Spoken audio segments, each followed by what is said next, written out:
Paulo chamou de meu evangelho e que não tenha degenerado o evangelho com suas excentralidades pessoais ou que tenha feito digressões egoístas, mas o evangelho foi posto no coração e na corrente sanguínea do homem Paulo, como tarefa pessoal que lhe foi confiada para ser executada por meio das suas características paulinas, para ser inflamada e possibilitada pela energia ardorosa de sua alma ardorosa. Os sermões de Paulo, o que eles eram? Onde estão? Esqueletos, fragmentos espalhados?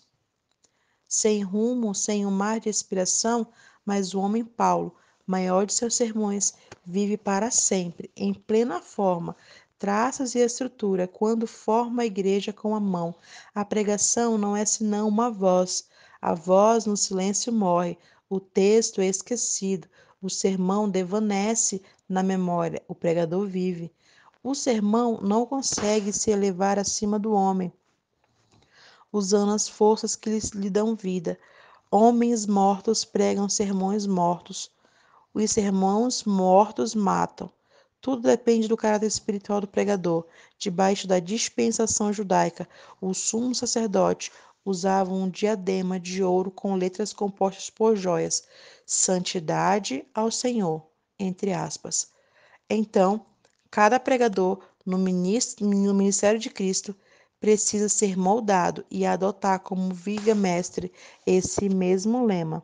É uma vergonha ímpar um ministro cristão ver sua santidade e caráter de objetivo se rebaixarem à relação de sacerdócio judaico. Jonathan Edwards disse: prossegui avidamente a minha busca por mais santidade conforme com Cristo. O céu que desejava era um céu de santidade. O Evangelho de Cristo não progride por ondas populares, não tem nenhum poder de autopropagação. Ele vai adiante à medida que vão adiante os homens encarregados do Evangelho.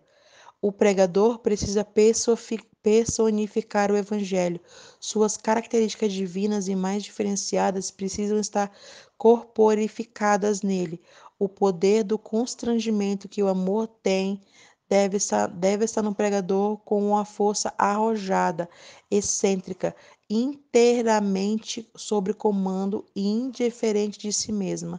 A energia da autonegação precisa ser seu ser, seu coração, sua carne e seu sangue.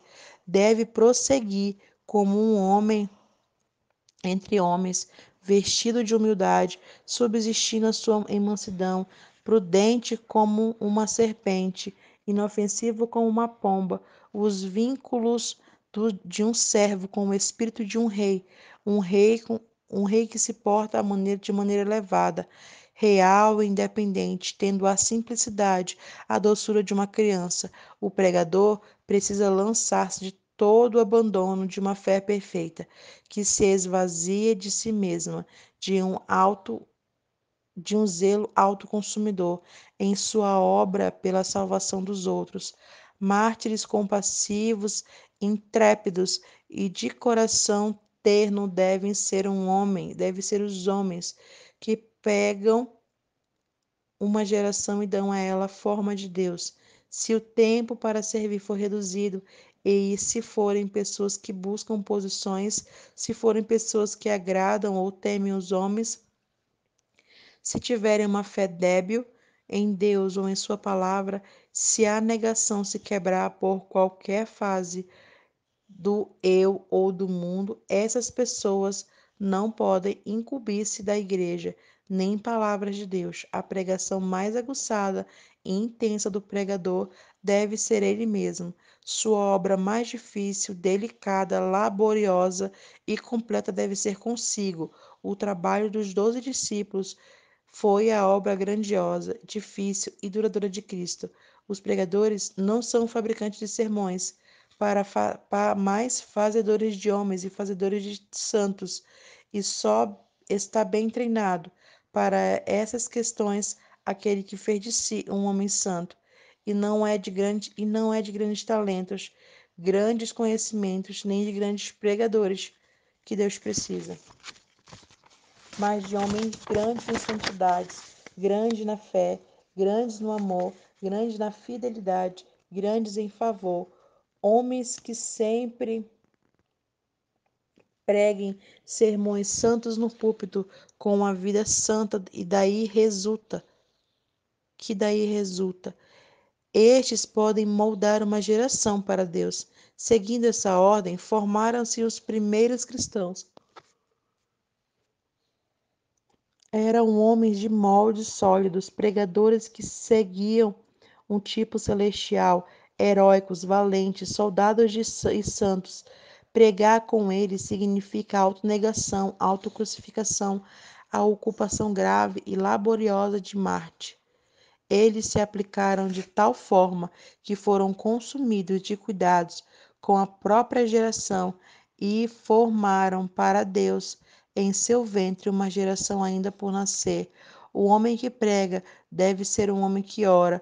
A oração é a arma mais poderosa de um pregador, uma força toda poderosa em si, que traz a vida e força a tudo. O sermão verdadeiro é feito em um aposento recluso.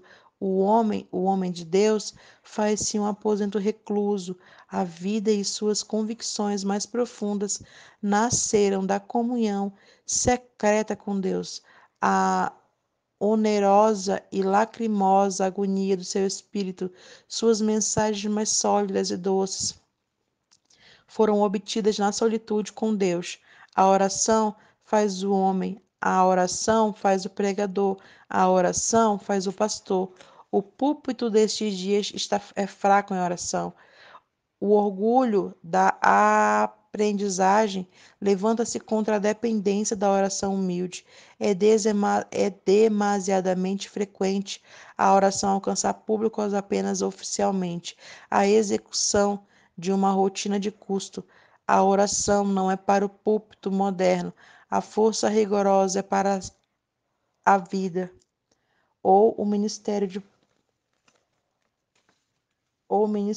Paulo.